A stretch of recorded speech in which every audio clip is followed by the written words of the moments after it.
بعض اوقات بعض لوگ، بعض سپیکرز، بعض سکولرز، بعض تبلیغ کرنے والے، خطاب کرنے والے بے دھڑک کہہ دیتے ہیں کہ شب برات کی کوئی حقیقت نہیں ہے،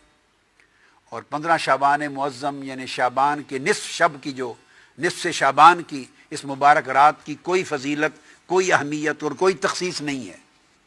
بے دھڑک بیان کر دیتے ہیں۔ اب صحیح سیاہ ستہ کی معتبر کتاب جامع ترمذی، سنن ترمذی، اس کی طرف آ رہے ہیں، اس کا باب 39۔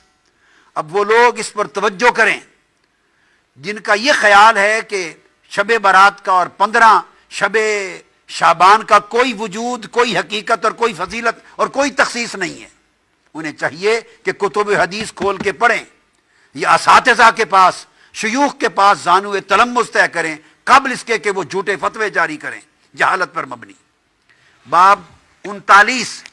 امام ترمذی نے باب قائم کیا ہے، باب ما جاء فی لیلۃ النصف من شعبان،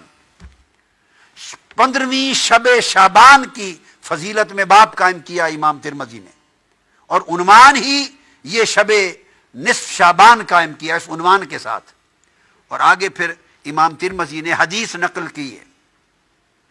جس حدیث کی راوی پھر ام المومنین حضرت عائشہ صدیقہ رضی اللہ تعالی عنہ ہیں، اور ان سے روایت کیا ہے حضرت عروہ نے، ان عروہ عن عائشہ رضی اللہ تعالی عنہ قالت فقدت رسول اللہ صلی اللہ علیہ وآلہ وسلم لیلۃ فخرجت فاذا هو بالبقیع۔ اب یہاں دو باتیں ثابت ہوں گی۔ ام المومنین عائشہ صدیقہ رضی اللہ تعالیٰ عنہ فرماتی ہیں اس 15 شعبان کی رات تھی جسے ہم شب برات کہتے ہیں، یہ 15 نصف شعبان کی رات تھی۔ میں نے اچانک رات کو دیکھا کہ آقا علیہ الصلوۃ والسلام اپنے بستر مبارک پہ آرام فرما نہیں تھے۔ جب میں نے دیکھا کہ بستر پہ آرام فرما نہیں ہیں تو میں فوراً گھر سے نکل پڑی آپ کی تلاش میں۔ جب تلاش میں نکلی تو فیضا ہوا بالبقیع، میں نے آقا علیہ السلام کو جنت البقیع یعنی بقیع کے قبرستان میں پایا۔ یہاں سے دو باتیں ثابت ہوئیں، ایک امام ترمذی کا 15 شعبان کی شب کے عنوان سے پورا باب قائم کرنا، اور سیدہ عائشہ صدیقہ رضی اللہ تعالی عنہا سے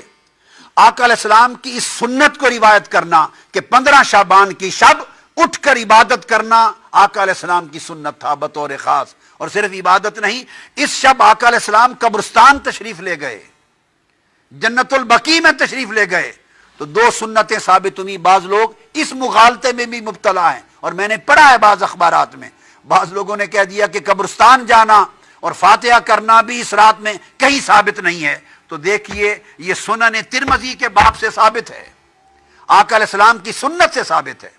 کہ عائشہ صدیقہ رضی اللہ تعالی عنہا نے آپ کو جنت البقیع میں پایا،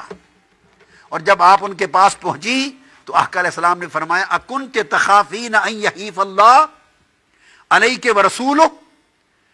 اے عائشہ صدیقہ رضی اللہ تعالی عنہ، دوڑتی دوڑتی مجھے تلاش کرنے کے لیے آئی ہو، تمہارا کیا خیال ہے اللہ اور اللہ کا رسول تمہاری حق تلفی کرے گا؟ اب یہاں ایک بڑا لطیف نکتہ ہے، ان کو ایک گمان گزرا تھا جس کو آگے بیان کرتی ہیں، قلت یا رسول اللہ انی ظننت انک اتیت بعد نسائک، یا رسول اللہ صلی اللہ علیہ وسلم مجھے خیال گزرا، گمان گزرا کہ شاید آپ کسی اور زوجہ مطہرہ کے حجرے میں تشریف لینے گئے ہوں۔ یعنی وہ رات باری کے اعتبار سے ام المومنین عائشہ صدیقہ کی تھی، اور ایک بتقاضۂ بشریت جب اٹھی نصف شب رات کو 15 شعبان کو تو دیکھا آقا تشریف فرما نہیں ہے، ایسے بتقاضۂ بشری خیال آیا کہ کہیں آقا علیہ السلام کسی اور زوجہ مطہرہ کے ہاں تشریف نہ لے گئے ہوں۔ اب آقا علیہ السلام ان کے ذہن میں اس مخفی خیال کو جان گئے، یہ اس نبی کی بصیرت ہے، یہ اس نبی کا علم ہے، نبی کا کشف ہے، نبی کی نگاہ ہے کہ وہ کس خیال کے پیش نظر وہ تلاش کر رہی ہیں۔ تو آپ نے فرمایا ایک تو جان گئے، دوسرا فرمایا کیا تیرا خیال ہے کہ اللہ اور اللہ کا رسول وہ تمہاری حق تلفی کریں گے؟ یعنی اٹھے آقا علیہ السلام تھے، تلاش حضور کی ذات کی ہو رہی تھی، مگر آقا علیہ السلام نے ان کا گمان جو آقا علیہ السلام کے بارے میں تھا اس پر اللہ کا اسم شامل کر کے فرمایا کیا تیرا خیال ہے کہ اللہ اور اللہ کا رسول حق تلفی کریں گے؟ یہ نہیں فرمایا کہ رسول حق تلفی کرے گا، نہیں، بلکہ فرمایا کہ اللہ اور اللہ کا رسول ایسا کریں گے۔ اشارہ اس امر کی طرف تھا کہ رسول کا ہر عمل وہ رسول کا نہیں ہوتا، وہ اللہ کا عمل تصور ہوتا ہے، اور رسول کی نسبت سوء ظن اللہ کی نسبت سوء ظن ہوتا ہے، رسول کا ادب اللہ کا ادب ہوتا ہے، اور رسول سے حسن ظن اور حسن ادب اللہ کے ساتھ حسن ظن اور حسن ادب ہوتا ہے۔ یہ مقام رسالت کا بھی اشارہ فرما دیا۔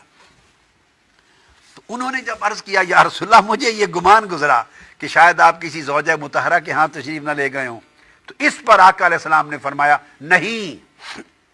بات یہ ہے عائشہ، فقال ان اللہ عز وجل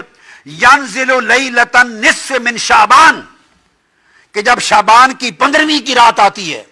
تو اللہ تبارک و تعالی الی السماء الدنیا، آسمان دنیا کی طرف ایک خاص شان کے ساتھ نازل ہو جاتا ہے۔ اب آپ دیکھیے، یوں تو آسمان دنیا کی طرف ہر رات کے پچھلے پیر نازل ہوتا ہے، تو جب نصف شعبان کی رات کی تخصیص فرمائی تو اس کا مطلب ہے اس رات کسی اور شان کے ساتھ، بڑی عظیم مغفرت کے اعلان کے ساتھ، عظیم رحمتوں کے اعلان کے ساتھ، عظیم عطا اور سخا کے اعلان کے ساتھ اترتا ہے، اتر آتا ہے۔ فَيَغْفِرُ لِأَكْثَرَ مِنْ عَدَدِ شَعْرِ غَنَمِ كَلْبٍ، تو ایک قبیلے کا ذکر کیا جن کے پاس بہت بکریاں ہوتی تھی، فرمایا وہ قبیلہ جس کے پاس دنیا میں سب سے زیادہ بکریاں ہیں، ان بکریوں کے اوپر جتنے بال ہیں ان بالوں سے بھی بڑھ کر اس رات اللہ میری امت کی بخشش فرما دیتا ہے۔ اس شب برات، اس لیے اس کو شب برات کہتے ہیں کہ اس رات دوزخ سے آزادی ہوتی ہے، برات ہوتی ہے، بخشش کا اللہ کی طرف سے اعلان ہوتا ہے۔ اور اس کے بعد امام ترمذی روایت کرتے ہیں وفی الباب عن ابی بکر الصدیق، اسی باب میں اسی موضوع پر یہ حدیث سیدنا ابو بکر صدیق رضی اللہ تعالیٰ عنہ نے بھی روایت کی ہے۔ تو 15 شعبان کی رات کی اہمیت حضور کی سنت سے ثابت ہوئی، سیدنا صدیق اکبر کی روایت سے ثابت ہوئی، اور ام المومنین حضرت عائشہ صدیقہ رضی اللہ تعالیٰ عنہ کی روایت سے، جسے امام ترمذی نے مستقل باب قائم کر کے بیان کیا۔ اب آپ دیکھیے کون کون سے ائمہ حدیث تھے جنہوں نے شب برات 15 شب شعبان کے باب قائم نہیں کیے۔ کتنے تعجب کی بات ہے، ایسا نہیں ہے کہ ہزاروں لاکھوں احادیث کے ذخیرے میں کوئی ایک آدھ حدیث چھپی پڑی ہے اور کسی کی نگاہ سے نہیں گزری۔ کتب حدیث میں سیاستہ میں ابواب قائم ہیں نصف شعبان کی شب پر، اور ابواب قائم ہوں اور پھر کہا جائے کہ اس کی کوئی تذکرہ نہیں ہے، کوئی وجود نہیں ہے، اس پر تعجب